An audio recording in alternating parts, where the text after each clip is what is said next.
নমস্কার বন্ধুরা, welcome to my YouTube channel Sagnik Debnath review. দেখো, একটা ব্যাপার আছে যে যখন আগে যে সিনেমা করতো সে যখন ট্রেন্ডিং একটা যে পজিশনে দেয়, তারপর নতুন জায়গায় গিয়ে যখন সে আবার নতুন করে ট্রেন্ডিং দেয় না, সেটা কিন্তু একটা অন্য লেভেলের খেলা হয়ে যায়। এখানে আমরা দেখতে পাচ্ছি যে জিদ্দা কিন্তু এতদিন ধরে সিনেমা করছে, যখন কোনো গান আসতো, টিজার ট্রেলার সব কিছু, তখন কিন্তু সেটা ট্রেন্ডিংয়ে যেত। আর এখন কিছু ঘন্টা হয়ে গেছে, আমি তোমার একটা জিনিস বলি, 18 ঘন্টা হয়ে গেছে নেটফ্লিক্স ইন্ডিয়ার অফিসিয়াল ইউটিউব চ্যানেলে Khakee the Bengal chapter official teaser trending 1 with views 7,43,000, ঠিক আছে? আর লাইকস এসছে 25K, আর কমেন্ট আছে 2.7K। তাহলে বুঝতেই পারছো কী লেভেলের কিন্তু ক্রেজ।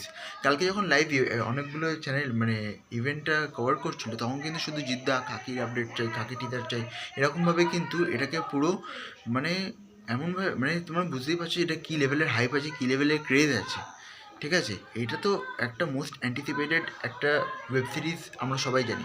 নেটফ্লিক্সের তরফ থেকেও কিন্তু একটা রিপোর্ট এসছে যে এইটা কিন্তু মোস্ট অ্যান্টিসিপেটেড তো বটেই, কিন্তু এটা কিন্তু সব থেকে মারাত্মক হতে চলেছে ফার্স্ট পার্টের থেকে সেকেন্ড পার্টটা।